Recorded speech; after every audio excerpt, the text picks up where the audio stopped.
Hawwa, the first woman. Before all things, in the beginning, there was only Allah.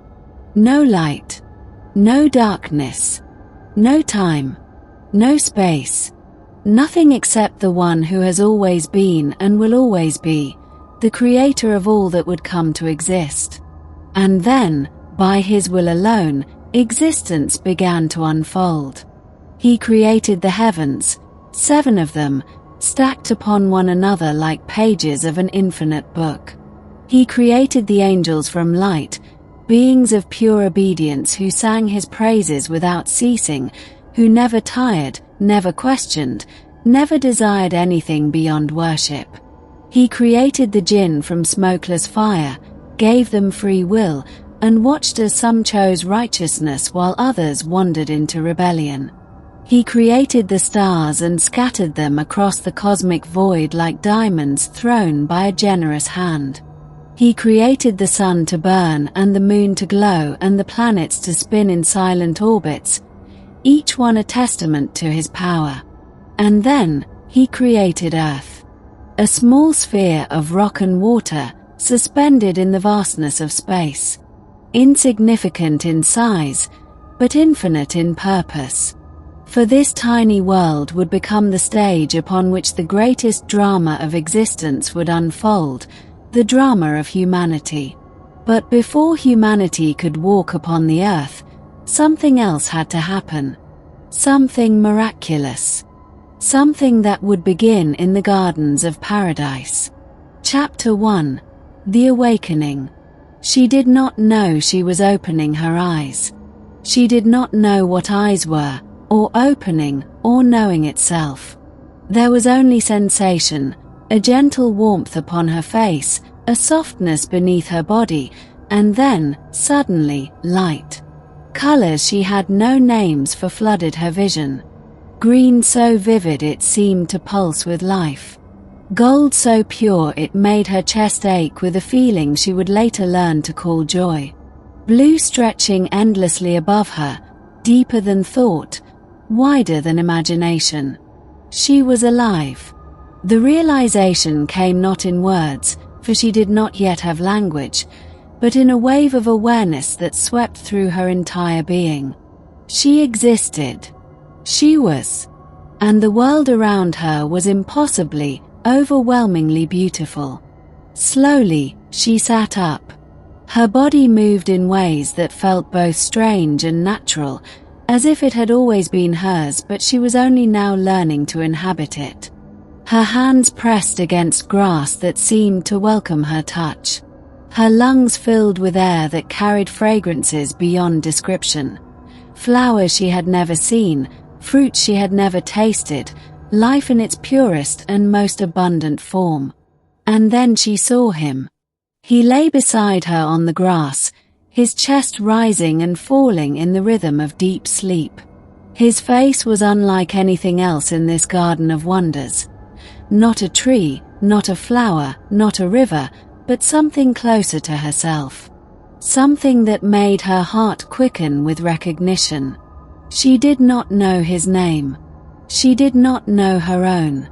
But when she looked at him, she felt a pulling in her chest, as if an invisible thread connected her ribs to his. As if part of her had been with him all along, and only now was she seeing it from the outside. She reached out. Her fingers brushed against his hand. And he opened his eyes. Chapter 2. The First Conversation. For a long moment, neither of them moved. He stared at her with eyes the color of earth after rain, deep brown, flecked with gold, holding depths she could not fathom. She stared back, her heart beating in a rhythm she did not understand, her mind flooded with questions she did not yet have words to ask. And then he spoke. "Who are you?" His voice was low and warm, like the breeze that moved through the garden around them. The words entered her ears and somehow she understood them, as if language had been planted in her soul before she took her first breath. "I am a woman," she heard herself answer. The word felt right. It fit her like the skin she wore, like the heartbeat in her chest. He sat up slowly, never taking his eyes from her face. From what were you created? She considered the question. How did she know the answer? She did not remember being created. She remembered only the awakening, the light, the colors, the warmth. And yet, when she searched within herself, she found knowledge waiting like water in a well. From you, she said. His hand moved to his side, pressing against his ribs. Something flickered across his face. Wonder, perhaps, or understanding. I felt something, he murmured. While I slept. A taking away. But also, a giving. His eyes found hers again. Why were you created? This answer came easiest of all. It rose from the deepest part of her being, from the very essence of her existence. So that you may find peace with me. The words hung in the air between them, sacred and eternal. She did not fully understand their weight, not yet. She did not know that this moment was the beginning of every love story that would ever be told, the first meeting of every husband and wife who would walk the earth until the end of time. All she knew was that when he smiled, the garden seemed to grow brighter. I am Adam, he said, and the name settled into her memory like a stone sinking into still water. And you, he continued, his smile deepening, are Hawwa. Chapter 3, The Garden. In the days that followed, if days they could be called, for time moved strangely in paradise, Hawwa learned the shape of her new existence. The garden was endless. No matter how far she and Adam walked, there was always more to discover. Rivers that flowed with water clearer than crystal, their banks lined with flowers that never wilted. Trees whose branches bent low with fruit, dates and figs and pomegranates and others she had no names for, each one bursting with sweetness upon her tongue. Mountains in the distance, their peaks touching the golden sky. Meadows of grass so soft it felt like walking on clouds. And everywhere, life. Birds with feathers of every color sang songs that made her soul ache with happiness. Creatures she would later learn to call deer and rabbits and lions wandered peacefully together, for in paradise there was no hunger, no predator, no prey. Butterflies drifted on breezes that carried the scent of jasmine and rose. But of all the wonders in the garden, none compared to Adam. He was her constant companion, her partner in exploration, her other half in ways she was only beginning to understand. When they walked together, his hand would find hers without thought, their fingers intertwining as naturally as breathing. When they sat beneath the shade of a great tree to rest, she would lean her head against his shoulder, and he would stroke her hair, and neither of them would speak because words were unnecessary. They were complete. Tell me what you know, Hawwa said one evening, as they lay on a hillside watching colors she had no names for paint the sky. Adam was quiet for a moment. I know the names of things, he said finally. Allah taught them to me. The names of the animals, the plants, the stars. I know that we are in Jannah, paradise, and that it is a gift from our Creator. I know that we are to worship Him, to be grateful, to live in obedience to His command. And what is His command? Adam turned to look at her, and something shifted in his expression. A shadow, perhaps. Oh wait. There is a tree, he said slowly. In the heart of the garden. We are not to go near it. We are not to eat from it. Allah has forbidden it. Why? I do not know. Adam's voice was steady, but Hawwa could hear the undercurrent of something else. Not doubt, exactly, but the awareness of mystery. Perhaps it is a test. Perhaps there are things we are not meant to understand. But his command was clear, and we must obey. Hawwa nodded, accepting this. The prohibition seemed small, a single tree in a garden of infinite abundance. What need could they possibly have for it? I will not go near it, she promised. Adam smiled and kissed her forehead. Nor will I. And for a time, that promise was easy to keep. Chapter 4. The Voice Beyond the Gates. It began as nothing. A whisper so faint it could have been the rustling of leaves. A thought so quiet it might have been her own imagination. Hawwa was walking alone near the eastern edge of the garden, for she and Adam sometimes separated during their explorations, secure in the knowledge that they would always find each other again when she first heard it. Have you seen it? She stopped. The garden was still around her. The birds continued their songs. The flowers swayed in the eternal breeze. Nothing had changed, and yet, something felt different. The tree. Have you seen it? Hawwa's heart began to beat faster. The voice, if it was a voice, seemed to come from everywhere and nowhere. From the air itself. From inside her own mind. Who's there? She called out. Silence. She waited, her body tense, her eyes scanning the endless green. But no figure appeared. No presence revealed itself. After a long moment, she shook her head. Imagination, she told herself. Nothing more. She continued walking, but the peace she had felt before was gone. Something had shifted in the air, like the moment before a storm she had never experienced but somehow knew to fear. That night, she told Adam nothing. She did not know why. Perhaps because she was not sure anything had happened. Perhaps because she did not want to see worry in his eyes, did not want to introduce darkness into their perfect world. It was nothing, she told herself again as she lay beside him, listening to his steady breathing. Nothing at all. But deep within her, in a place she could not name, a seed had been planted. And seeds, given time, always grow. Chapter 5.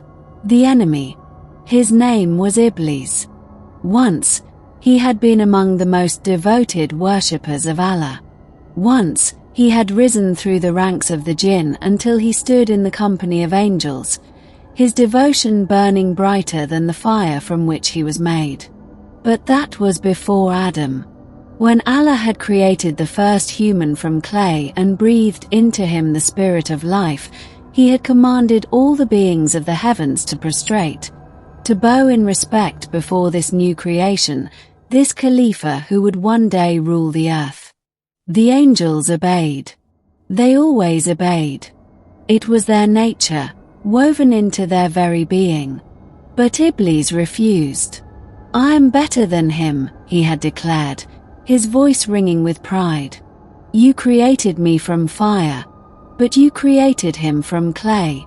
Why should I bow to something lesser? The words had sealed his fate. Allah had cast him out, stripped him of his rank, banished him from the divine presence, cursed him until the day of judgment. Iblis had fallen from the heights of heaven to the depths of disgrace, his heart consumed by a rage so profound it burned hotter than the fire of his creation. But before he was thrown out, he had made a vow. Because you have sent me astray, he had said to Allah, his voice dripping with venom, I will lie in wait for them on your straight path. I will come to them from in front and from behind, from their right and from their left. You will find most of them ungrateful. And Allah had answered, Get out, despised and banished. Whoever of them follows you, I will surely fill hell with all of you. Now Iblis waited. He could not enter paradise, that was forbidden to him forever. But he had other powers. He could whisper. He could plant thoughts.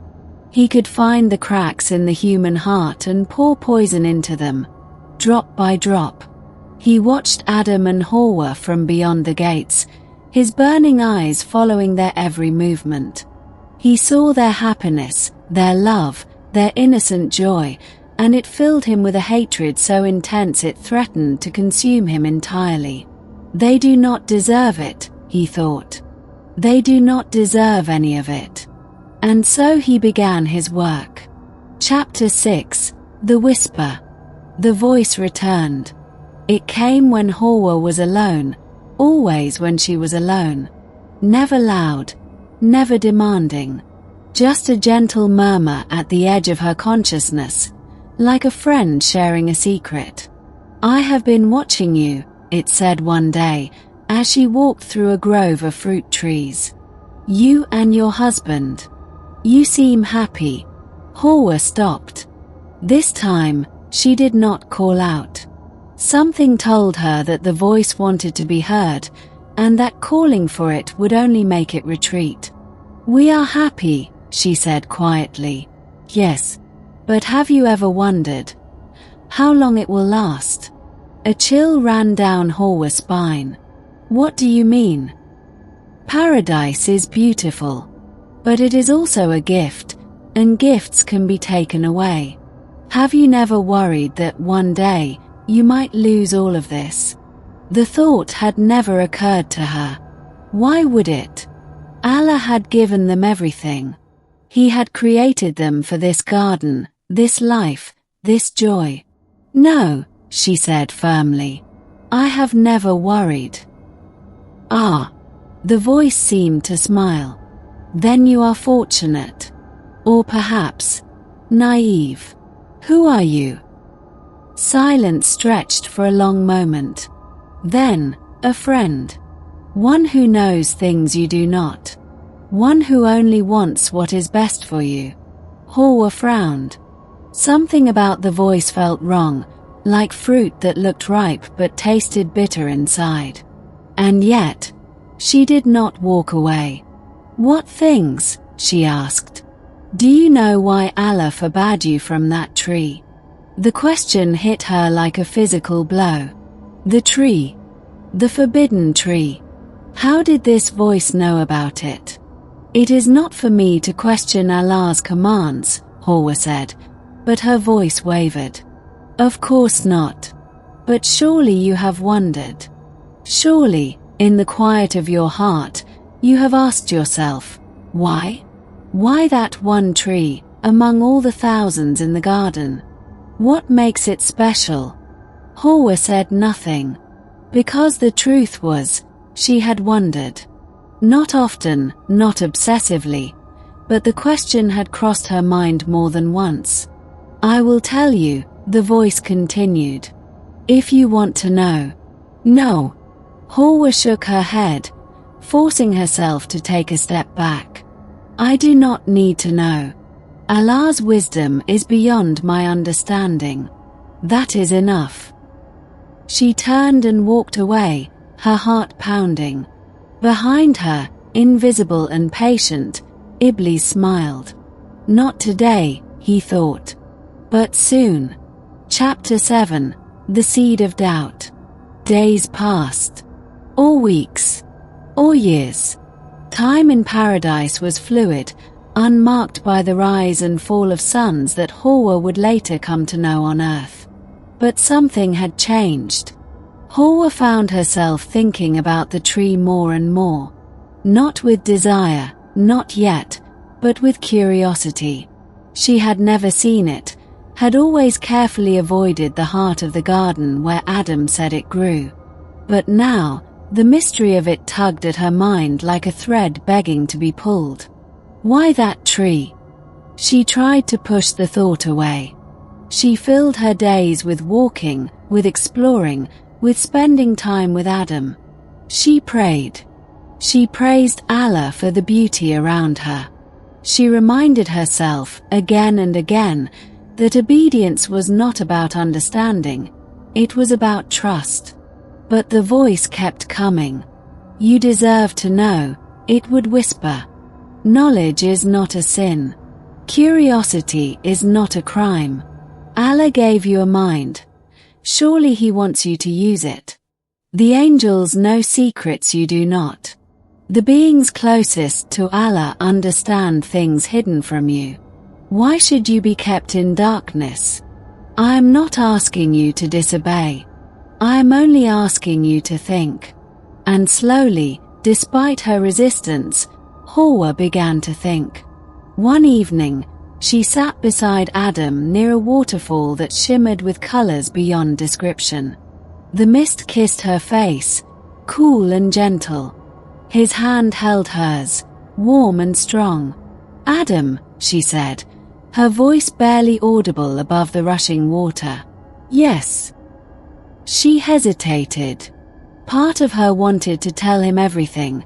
The voice, the whispers, the questions that haunted her. But another part, a part she did not fully understand, held back. "Have you ever wondered about the tree?" Adam was quiet for a moment. When he spoke, his voice was careful. "I know that Allah has forbidden it. That is all I need to know." "But why? Why what? Why did He forbid it?" Hawwa turned to face him, her eyes searching his. "There are thousands of trees in this garden, Adam. Thousands upon thousands, and we can eat from any of them. Why is that one different? What is it about that tree that makes it forbidden?" Adam's brow furrowed. "I do not know. And I do not need to know. Hawwa, Allah created us. He gave us all of this."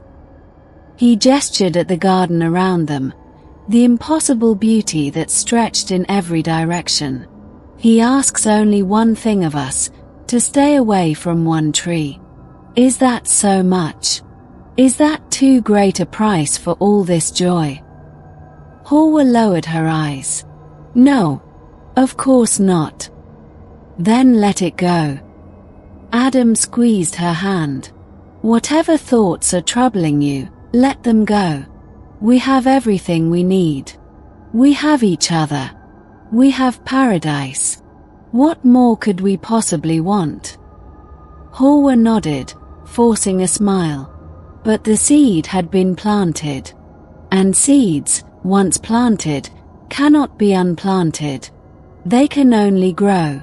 Chapter 8. The Tempter. The day came when Hawwa walked toward the heart of the garden. She did not plan it. She did not wake that morning with disobedience in her heart. But her feet carried her in that direction, step by step, as if moved by a force beyond her control.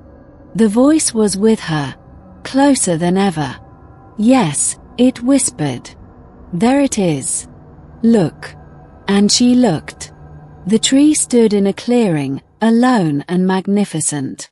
Its trunk was thick and ancient-looking, its branches spreading wide against the golden sky. Fruit hung from every bough, round and luminous, glowing with an inner light that made them seem almost alive. It was beautiful. More beautiful, Hawwa realized with a start, than anything else in the garden. Why had she never noticed it before? Why had she always looked away, always walked in the other direction? "Because you were afraid," the voice answered her unspoken thought. "Afraid of what you might find. Afraid of what you might learn." "I should go," Hawwa whispered, but her feet did not move. "Why? You are not eating from it. You are only looking. Is looking forbidden? Allah said not to go near it. And how near is near? You are still far away. You are doing nothing wrong." Hawwa's heart pounded in her chest. Every instinct screamed at her to turn back, to run, to find Adam and hold him and never let go. But another part of her, a part the voice had been nurturing for so long, wanted to stay. "Just a little closer," the voice urged. What harm could it do? She took a step forward. Then another.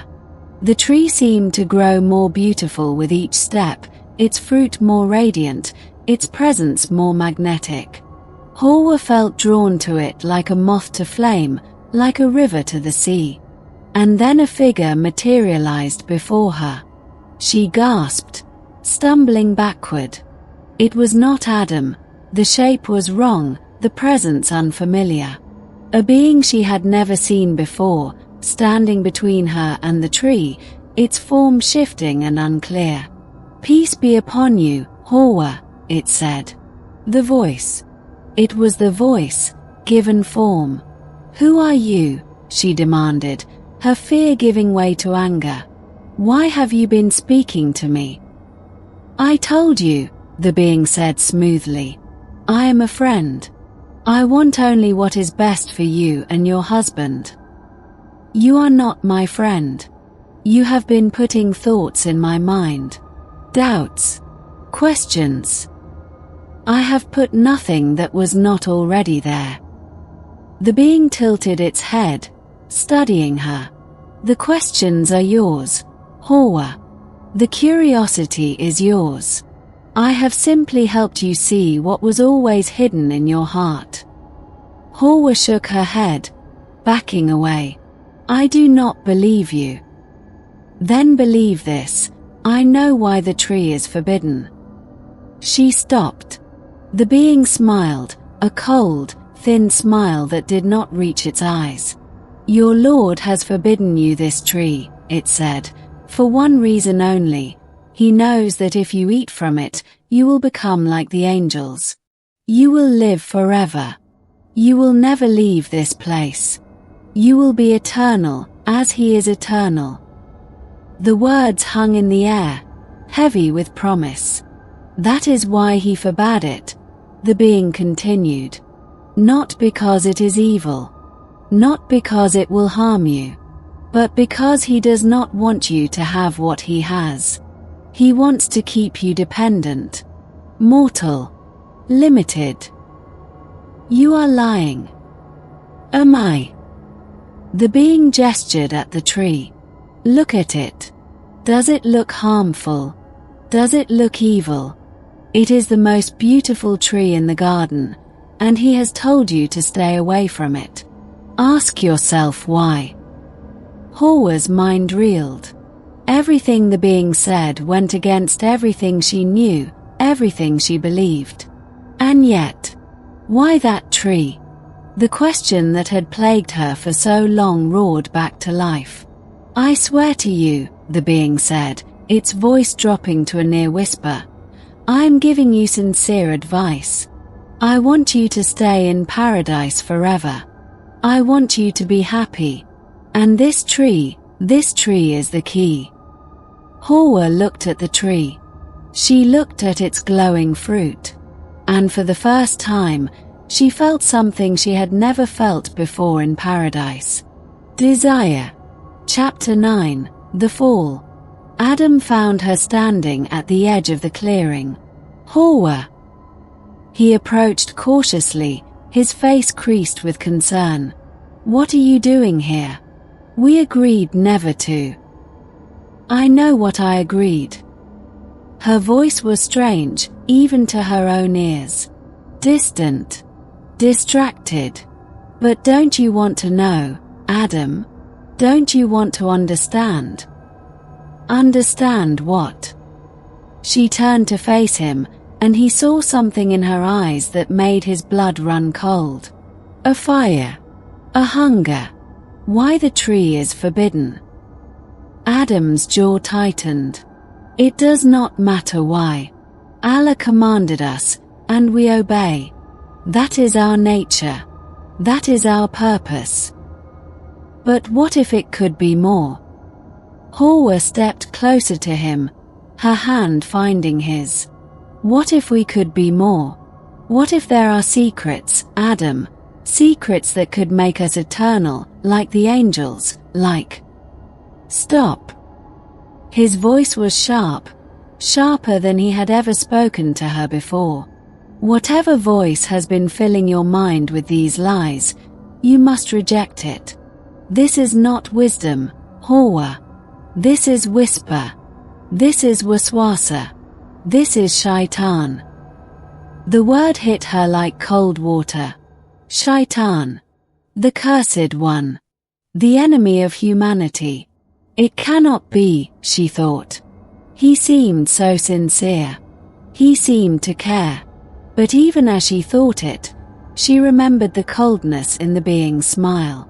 The way its form had shifted and flickered. The darkness that clung to it like a second skin. Her voice faltered. I don't know what came over me. Adam pulled her close, wrapping his arms around her. It is not your fault. He is cunning, more cunning than either of us can imagine. But we are stronger than him. As long as we stay together, as long as we trust in Allah, he cannot touch us. Hawwa clung to her husband, her heart slowly calming. He was right. Of course he was right. She had been foolish, vulnerable, but no harm had been done. She had not eaten from the tree. She had only looked. Just looking is not a sin. The thought drifted through her mind like smoke. And if looking is not a sin, is touching? She pushed the thought away, buried it deep. But it did not disappear. It simply waited. The next day, they returned to the tree. Neither of them acknowledged it openly. Neither of them said, "Let us go and look at the forbidden tree." They simply walked, as they had walked 1,000 times before, and their path led them, by accident or design, to the clearing at the heart of the garden. This time, they went together. "It is beautiful," Adam admitted quietly.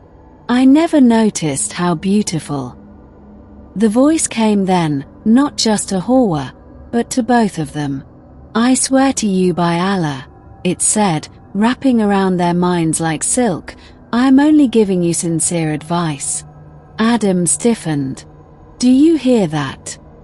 "Yes." Hawwa's hand tightened in his. "I hear it. I want you to stay in paradise forever. I want you to be happy.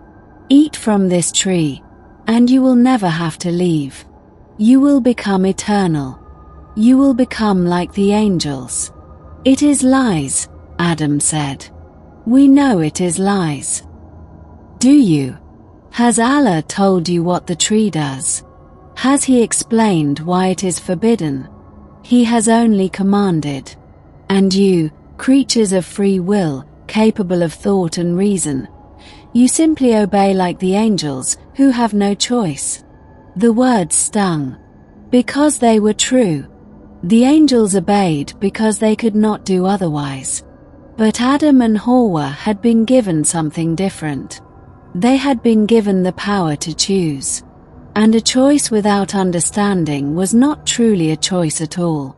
One fruit, the voice whispered. One taste. And all your questions will be answered. Hawwa looked at Adam.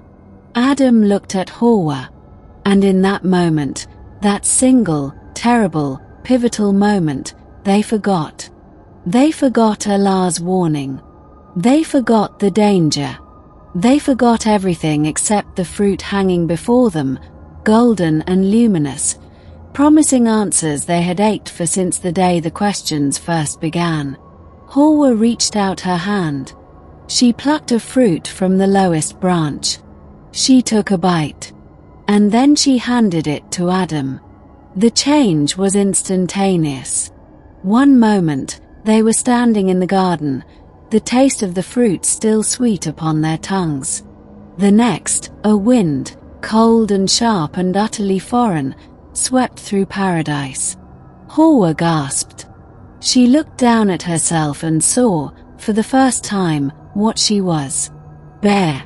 Exposed. Naked in a way that had never mattered before, but now made her want to shrink into the earth and disappear. "Adam!" she cried out, her voice breaking. He was already moving, already reaching for the leaves of a nearby tree, already trying to cover himself. His face was pale, his hands shaking. The peace that had always lived in his eyes was gone, replaced by something Hawwa had never seen before. Shame. They grabbed leaves, handfuls of them, as many as they could carry, and pressed them against their bodies. It was not enough. Nothing would ever be enough. And then the voice came. Not the whisper of Shaitan. Something far greater. Something that shook the foundations of paradise, that echoed through every tree and every river and every blade of grass. Did I not forbid you from that tree? Hawwa fell to her knees. The weight of the words pressed down on her like a mountain, crushing the breath from her lungs. Did I not tell you that Shaitan is your clear enemy? Tears streamed down her face. Tears of shame, of regret, of a sorrow so profound it seemed to split her soul in two. What had she done?